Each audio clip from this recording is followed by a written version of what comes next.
আমার জন্য মতে মামলা না, দুদকে কিছু অভিযোগ গেছে। আজকে আমিও সংবাদ মাধ্যমে দেখলাম যে দুদকে কোনো একজন ক্রিকেট প্লেয়ারের ভক্তরা গিয়ে মত তৈরি করে সেখানে অভিযোগ দিচ্ছেন। এখন আমার একটা অভিযোগ আছে যে মানে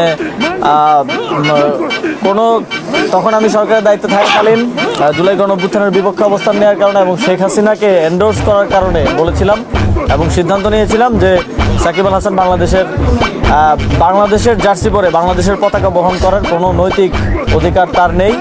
এখন সেটা যদি দুর্নীতি হয়, কাউকে যদি খেলতে না দেওয়া দুর্নীতি হয়, তাহলে সেটার জন্য আমার শাস্তি হোক, আমার কোনো সমস্যা নেই। এখন আমাদের আসলে খুবই হাস্যকর হয়ে যাচ্ছে বিষয়গুলো।